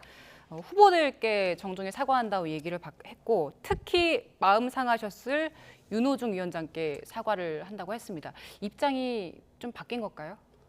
예, 좀 형식적으로 외형적으로만 바뀌었고 내용적으로는 하나도 바뀌지 않았다고 봅니다. 예. 지금 본인이 진정으로 사과를 했는지 네. 사과했다는 건 본인이 잘못했다라고 생각을 했기 때문에 사과를 한 거 아닙니까?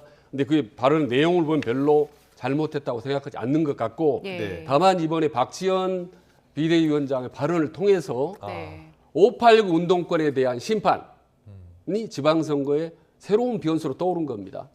그렇군요. 그게 엄청나게 중요하고 무서운 거죠.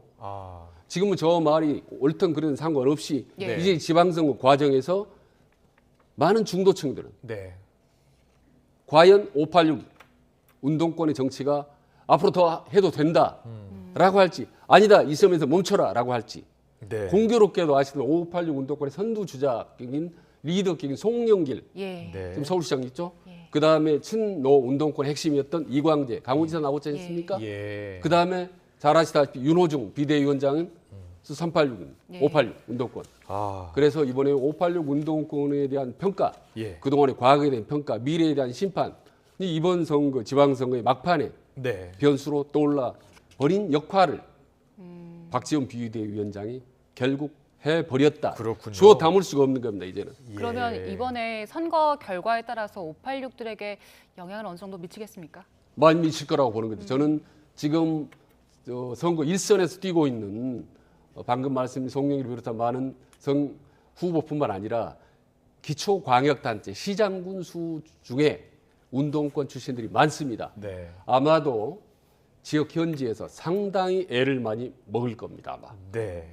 아마 그런 점 때문에 전략적으로 아마 뒤늦게나 사과를 하는 모습을 박지원 비대위원장의 이번 사과를 전략적 사과로 이렇게 보시는 거죠? 그렇습니다. 예, 알겠습니다. 워낙 막판이기 때문에 결국 선거 끝나고 나면 다시 586 용태론이 이슈로 부각될 것 같다라는 분석해 주셨습니다. 알겠습니다. 그리고 한동훈 법무부 장관 직속으로 지금 꾸려질 인사정보관리단 이야기 계속되고 있고 논란이 되고 있습니다. 오늘 그런데 윤석열 대통령이 출근길에 기자들의 질문에 작심하고 발언을 했습니다. 어떤 이야기 했는지 듣고 오겠습니다. 미국이 그렇게 합니다. 네. 그리고 대통령 비서실에서 정책이나 이런 거 위주로 해야지 어떤 사람에 대한 비위나 이런 정보 캐는 거 있죠? 그거는 안 하는 게 맞아요. 그래서 내가 민정수석실 없앤 겁니다. 사정 컨트롤 타워나 옛날 특감반 이런 거 있죠?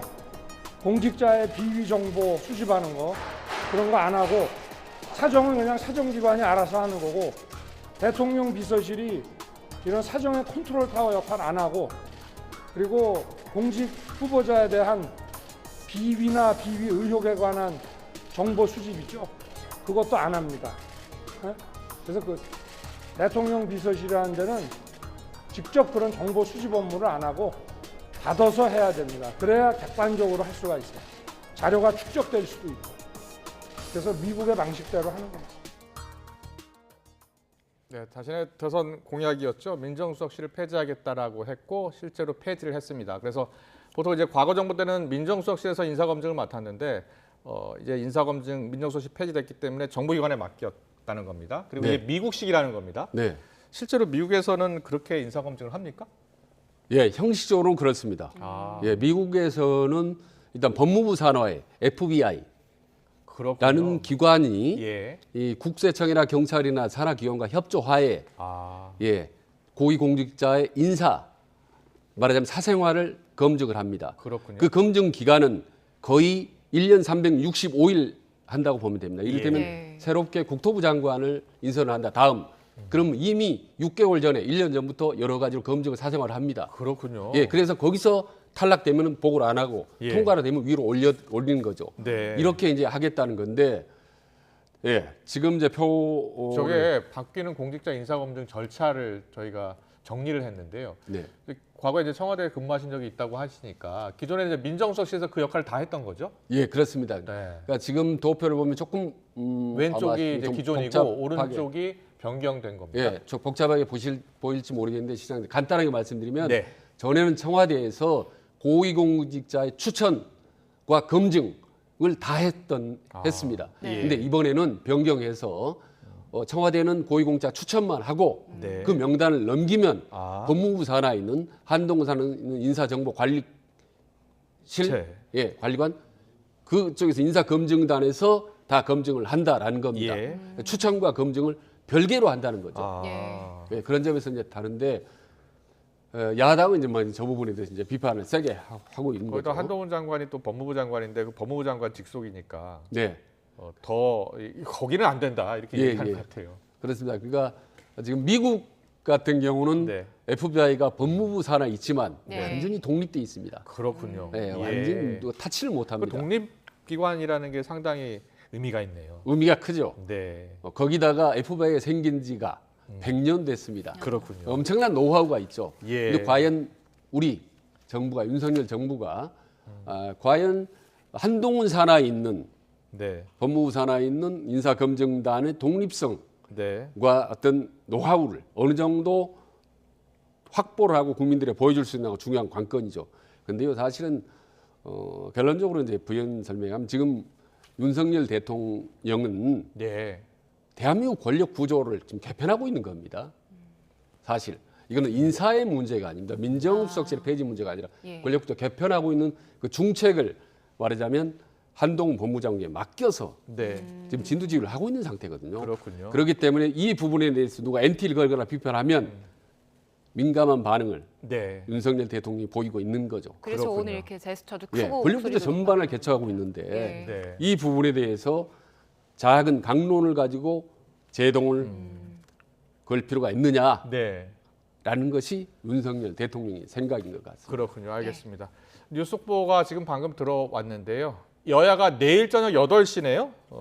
추경안 이제 전체 규모는 59조 정도 되는데 실제로 이제 자영업자분들 손실분 반영하기 약 36조 정도 되는 이 추경안과 관련해서 여야가 이제 내일 본회의를 열기로 했다라는 그 뉴스 속보가 들어왔습니다. 다시 한번 전해드리겠습니다. 네, 국회의장 주재로 원래는 오늘 본회의가 예정이 돼 있었는데 오늘 회의는 무산이 됐고요. 내일 저녁에 추경안을 처리하기 위한 본회의가 개최되는 걸로 잠정 합의가 됐습니다. 네, 다시 한번 전해드리겠습니다. 잠정 합의군요. 내일 저녁 8시, 토요일 저녁 8시네요. 예. 추경안 처리 본회의 열기로 여야가 합의를 했는데 일단 잠정 합의입니다. 예. 뉴스 속보 전해드렸습니다. 네. 최준 원장님, 이 네. 선거 앞두고 있으니까 예. 이 추경안 처리가 쉽지 않을 것 같아요. 예, 그렇습니다. 왜냐하면은 지금 예. 추경을 어떻게 해서든지 선거 전에 좀 처리했으면 좋겠다는 국민힘입니다. 이게 예. 추경 예산이 처리가 되면요. 그렇군요. 아무래도 정부 여당이 유리하죠. 네. 민주당 입장에서는 예. 그걸 그냥 보겠습니까? 가능한 한 좀 하루라도 늦췄으면 하는 게 전략이죠. 그래서 그렇군요. 예, 모든 것들이 이제 기승전 지방선거 선거군요. 이기 때문에 알겠습니다. 너무 중요합니다. 6월 1일 이후에는 또 한 번 세상이 확 바뀔 것 같아요. 그렇군요. 완전히. 알겠습니다. 지방선거 오늘부터 사전투표 시작이 됐습니다. 투표를 적극적으로 해주시기 바랍니다. 지금까지 정치권 주요 이슈 최진 대통령 리더십 연구원장과 함께했습니다. 잘 들었습니다. 예, 고맙습니다.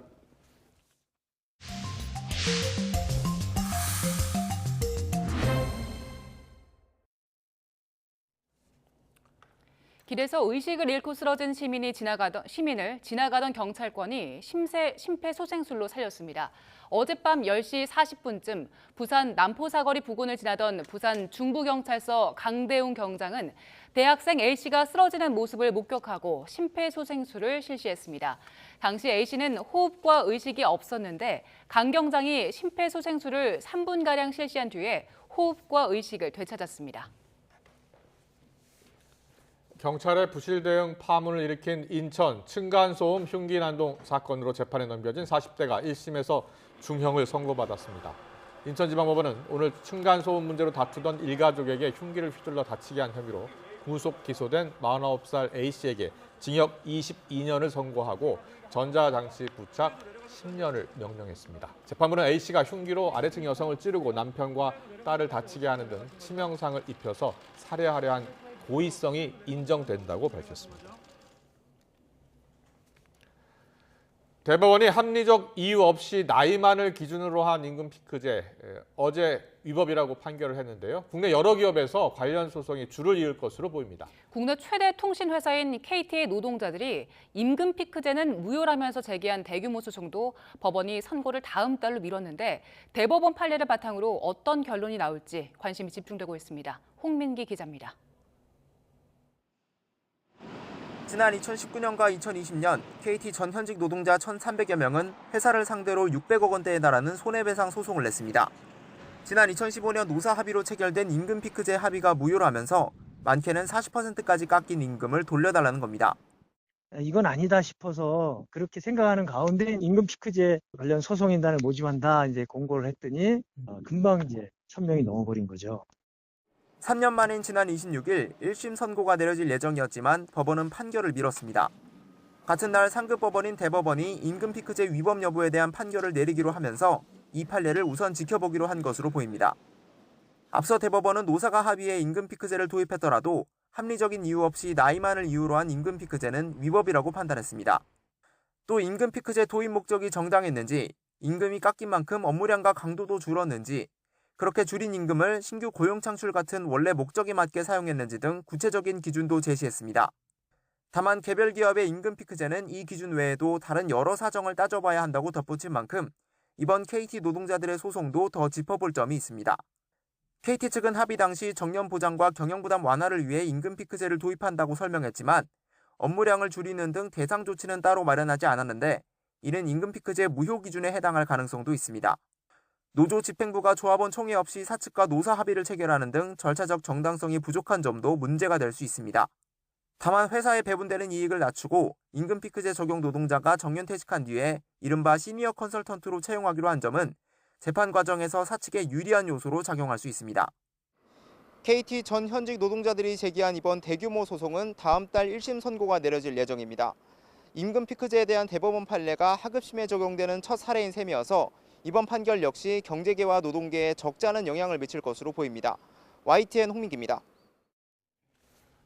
프랑스 칸 영화제에서 처음 공개된 송강호, 강동원 주연의 영화 브로커가 무려 12분 동안 기립박수를 받았습니다. 네, 역대 한국 영화 가운데 가장 긴 기립박수가 쏟아진 건데 평가는 극과 극으로 엇갈렸습니다. 최하영 기자가 보도합니다. 칸 영화제에 진출한 또 다른 한국 영화 브로커가 처음 관객들과 만났습니다. 세계적인 거장과 한국 대표 배우들과의 만남에 레드카펫부터 관심이 뜨거웠습니다. 브로커가 베일을 벗자 칸 르미에르 극장에선 12분 동안 기립박수가 쏟아졌습니다. 한국 영화로서는 가장 긴 박수 세례입니다. 하지만 평가는 엇갈렸습니다. 칸 최고 작품 중 하나다. 가장 인간적인 결론이라는 호평이 나왔지만 송강호도 살리지 못한 비현실적 각본이다. 실망스러운 작품이라는 혹평도 이어졌습니다. 브로커는 베이비박스를 둘러싸고 얽힌 인물들의 여정을 그렸습니다. 4년 전 영화 어느 가족으로 황금 종려상을 받은 고레에다 히로카즈 감독의 첫 한국 영화입니다. コロナのことがあって家にこもってた時期に配信の韓流ドラマにハマりましてですね。もう正直に言うとマイディアミスターを見て大ファンになってしまいまして。 굉장히 따뜻한 영화고 그러면서 생각할 거리도 많아지는 영화고. 송강호와 강동원은 영화 의형제 이후 12년 만에 다시 호흡을 맞췄습니다. 12년보다 호흡이 훨씬 잘 맞는 것 같은 느낌이 훨씬 잘 맞는다. 네, 저도 이제 많이 자랐고 잘 살았는데 기도 더 잘하는 것 같아요. 그 청년의 에너지 정도 있었지만 지금은 좀 원숙하고. 칸 영화제는 한국 시각으로 모레 새벽 시상식과 함께 막을 내립니다. 경쟁 부문에 오른 한국 영화 두 편이 기쁜 소식을 전해줄지 관심이 쏠립니다. YTN 최하영입니다. 네, 3대 영화제 중 하나가 칸 영화제인데요. 폐막이 29일 새벽이기 때문에 29일 새벽에 황금종려상 발표가 있겠죠? 네, 그렇습니다. 지금 칸은 연일 한국 영화로 들썩이고 있는데요. 칸의 남자 박찬욱 감독의 새 영화 헤어질 결심은 최고상인 황금종려상 수상이 또 점쳐지고 있습니다. 그렇군요. 예. 네. 배우 송강호, 강동원 주연의 영화 브로커 역시 저희가 조금 전 소식을 전해드렸는데 베일을 벗었습니다. 어느 때보다 본상 수상에 대한 기대감이 한껏 높아진 상황입니다. 오늘 관련 이야기는 김원식 문화평론가와 나눠보겠습니다. 어서 오세요. 네, 안녕하십니까. 안녕하십니까. 네. 아니 칸 영화제에 우리말 영화가 많이 진출했어요. 이렇게 그렇습니다. 많이 진출한 적이 있습니까? 사실 유례가 없습니다. 특히나 이제 칸 영화제 같은 경우는 지금 현재 3년 만에 대면 영화제가 열리고 있기 때문에 그렇죠. 예. 굉장히 전 세계적으로 주목을 받고 있는데 네. 그 주목의 중심에 우리 영화들이 무려 5편이나 있고요. 그렇군요. 네. 예, 2편은 이제 경쟁 부분이고 이제 3편은 비경쟁 부분에 있습니다. 그리고 그 첫 스타트는 바로 이정재 배우이자 네. 감독의 작품인 헌트가 문을 열었고요. 네. 지금 칸 리미에르 극장에서 이제 헤어질 결심을 연출한 또 박찬욱 감독과 주연 배우인 탕웨이와 또 박해희 씨가 이렇게 레드카펫 포즈를 섰죠. 취하고 있습니다. 예. 네. 자, 그러면 경쟁 부문에 오른 영화 중에서 먼저 박찬욱 감독의 헤어질 결심 이야기부터 해볼게요. 네. 공개가 됐을 때 8분 동안 기립박수가 이어졌다고 하더라고요. 현재 반응 어땠습니까? 그렇습니다. 그래서 현지에서 극찬이 이루어졌고 오랜만에 아가씨 이후에 6년 만에 선을 보였기 때문에 관심을 많이 받았는데 그 관심에 부응해서 명작이라는 작품들이 쏟아져 나오고 있습니다. 저게 어떤 영화예요? 네, 사실 이제 두 인물이 남녀 주인공으로 나오게 되고요. 네. 이 박해일 씨가 맡은 캐릭터는 수사관입니다. 살인 사건을 수사하게 되는데 예. 사실 수사의 가장 기본 원칙은 가장 가까운 사람을 용의자 선에 두거든요. 그렇죠. 그래서 예. 부인을 이제 수사를 하게 되는데 이 수사관들이 객관적이어야 되는데 자꾸 이제 아내에게 마음을 이제 뺏기게 되는 그런 상황이어서 그러니까 탕해의 남편이 사망한 사건입니다. 예, 그렇습니다. 수사를 하다 보니까 결국에는 이 범인이냐 아니냐라고 추측을 하게 되는데 이 사랑의 감정이 나오게 되면서 예. 일종의 멜로 수사극이다 이렇게 언급을 하게 되고 네. 버라이어티 같은 경우는 살인 미스터리로 포장된 연애, 로맨스 이야기다 이렇게 평가를 내렸고요. 가디언즈 같은 경우는 서스펜스와 스릴러의 굉장히 명작이다라고까지 이야기를 했고 평론가님은 네. 왜 저렇게 극찬을 받고 있다라고 생각이 드세요? 사실 일단 기본적으로 이 지금 현재의 트렌드는 서스펜스하고 스릴러가 결합되는 방식으로 가는 겁니다. 네. 그런데 그 가장 어려운 부분이 뭐냐면 심리 스릴러가 가장 어렵습니다. 네. 왜냐하면 그 미세한 그 사건 전개를 연기도 잘해야 되고 펼쳐야 시나리오도 되고 되게 탄탄해야 되고 또 나중에 반드시 반전이 있어야 되거든요. 네. 그 반전이 좀 이렇게 허술하게 되면은 혹평에 시달릴 가능성이 반전이 높은데 있는 영화입니까? 그래서 그 점이 무엇보다도 높이 평가를 받고 있다라는 점. 사실은 거장이 될수록 그 예. 심리 묘사에 뛰어난 그런 모습들을 보여주게 됩니다. 그래서 그렇군요. 그런 부분에 있어서 이제 좋은 평가를 받고 있다라고 볼 수가 있겠습니다. 네, 네. 박찬욱 감독 전작 보면 올드보이, 박쥐 좀 이렇게 센 영화들이 많았는데 이전과 비교하면 어떤가요?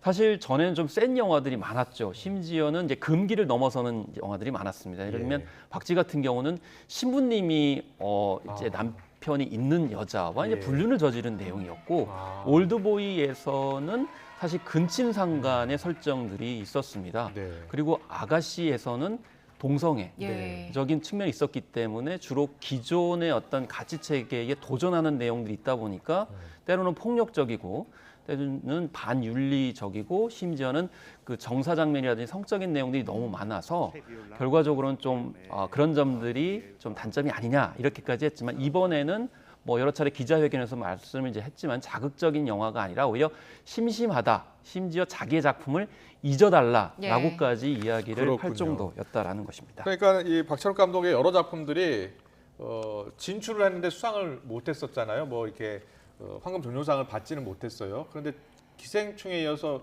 이번에 받을 가능성이 좀 높다라고 보는 게 바로 그런 이유 때문입니까? 네, 여러 가지 이유가 있지만은 이제 단순히 지금 현재 흐름들을 보면은 자극적인 장면의 영화나 드라마들은 너무 많습니다.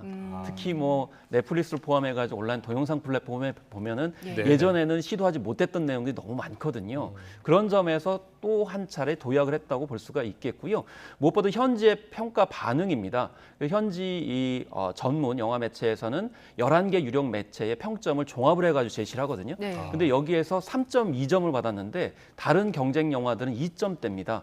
근데 참고로 봉준호 감독의 기생충이 영화를 받을 때는 3.4점이었는데 황금종려상을 받았거든요. 그래서 3.2점, 3.4점이라고 했을 때 지금 다른 경쟁작보다도 훨씬 더 유력 매체들은 황금종려상의 가능성이 높다라고 평가를 하고 있습니다. 물론 앞으로 한 7개 정도의 작품을 더 봐야 되겠지만은 예단은 이제 섣부르지만 지금 현재 상황은 그렇다고 볼 수가 있기 때문에 물론 지금 현재 유력 매체 평점이 절대적인 건 아니지만 이 예년 사례를 보게 되면 가능성은 무엇보다 높다 이렇게 볼 수가 있겠습니다. 네. 자, 이번엔 두 번째 경쟁 부문 진출한 고레다 히로카즈의 브로커 영화 좀 볼게요. 일단 이 영화도 기립박수 상당히 길었습니다. 12분 동안 이제 현지에서 극찬을 받았는데 그런데 또 평을 보면 좀 엇갈리더라고요. 사실 이 기립박수가 그치려고 하면은 누가 나섰냐면 TMO 이제 집행위원장이 계속 박수를 이제 유도하는 장면들이 나왔습니다. 그래서 12분까지 무려 이제 아까 말씀드린 헤어질 결심보다 4분여 더 많았던 그런 상황인데요.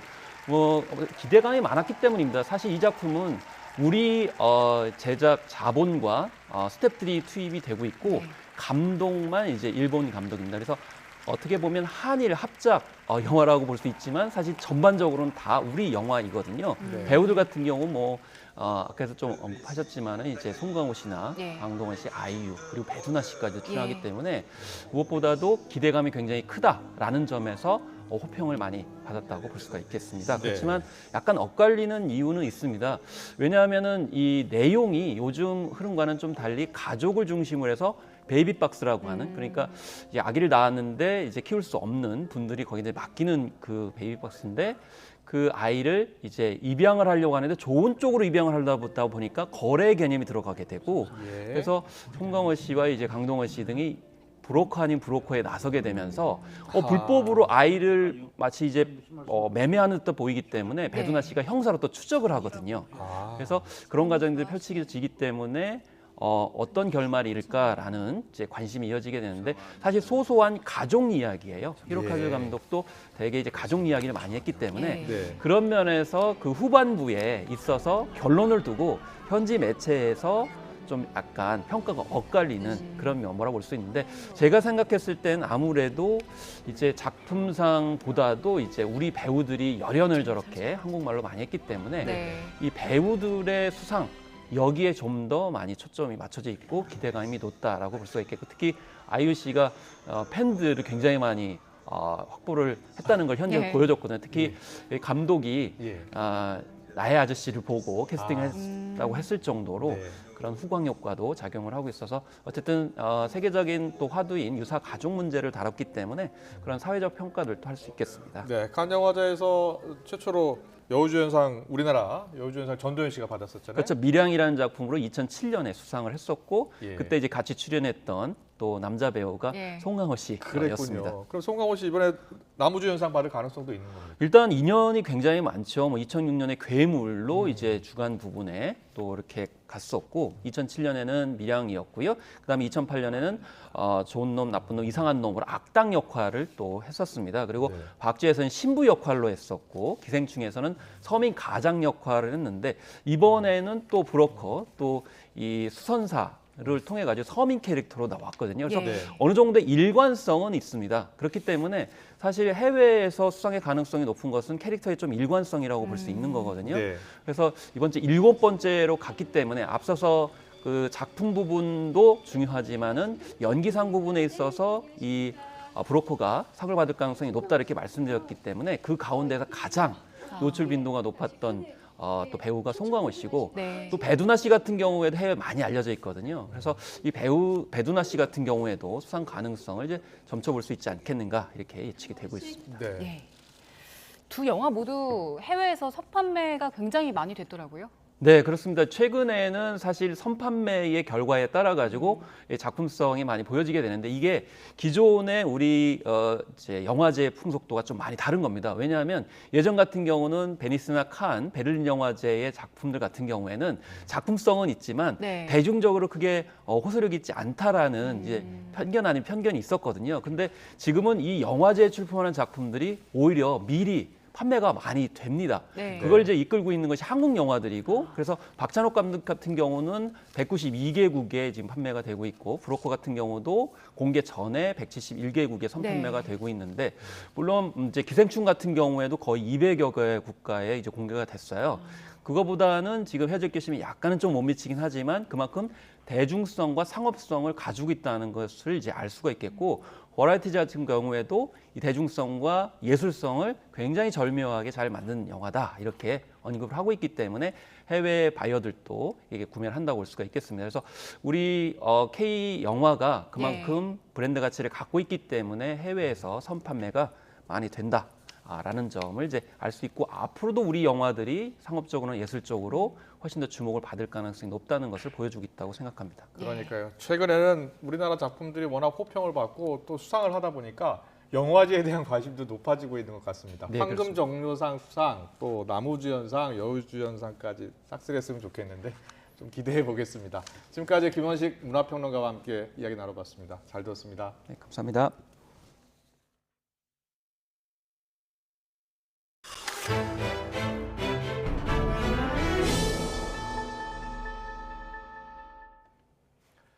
우리나라 단체 관광객이 다음 달 10일부터 일본을 여행할 수 있게 됐습니다. 또 우리나라 여행객은 일본 공항에서 코로나19 검사를 받지 않아도 됩니다. 김원배 기자의 보도입니다. 기시다 후미오 일본 총리는 외국인 관광객 입국을 다음 달 10일부터 재개한다고 밝혔습니다. 코로나19 발생 이후 2020년 4월 관광 목적 외국인 입국을 금지한 지 2년 2개월 만에 다시 허용한 것입니다. 다만 코로나19 확산을 막기 위해 당분간 여행사를 통한 단체 관광만 허용하기로 했습니다. 관광객 숫자나 일본 국내 이동은 제한하지 않으며 대중교통도 이용할 수 있습니다. 기시다 총리는 또 다음 달 말까지 홋카이도에 있는 신치토세 공항과 오키나와에 있는 나하 공항에서 국제선 수용을 재개할 수 있는 준비를 진행한다고 밝혔습니다. 현재 일본 내 공항 중 하네다와 나리타 등 5곳에서만 국제선 항공기 발착이 이루어지고 있습니다. 来月10日から添乗員付きのパッケージツアーでの観光客の受け入れを再開いたします。合わせて6月中に新千歳空港と那覇空港において国際線の受け入れを再開できるよう準備を進めます。 일본 정부는 또 다음 달 1일부터 우리나라와 미국, 중국 등 98개 나라와 지역에서 오는 이들에 대해서는 일본에 입국할 때 코로나19 검사를 하지 않으며 자택 등 대기도 면제하기로 했습니다. 코로나19 사태로 2020년 3월 1일에 중단된 김포 하네다 노선은 다음 달 초 운항 재개를 목표로 우리나라와 일본 간 협의가 진행 중입니다. 한국공항공사는 지난 24일 김포 하네다 노선 재개는 다음 달 8일 전후일 것으로 본다고 밝혔습니다. YTN 김원배입니다. 다음 달 2일 서울 월드컵 경기장에서 벤투호와 맞붙는 브라질 축구대표팀이 슈퍼스타 네이마르 등이 참가한 가운데 고향에서 첫 훈련을 치르며 현지 적응에 나섰습니다. 어제 인천국제공항을 통해 입국한 네이마르는 이번 경기에서 토트넘 손흥민과 최고 공격수 맞대결로 주목받고 있습니다.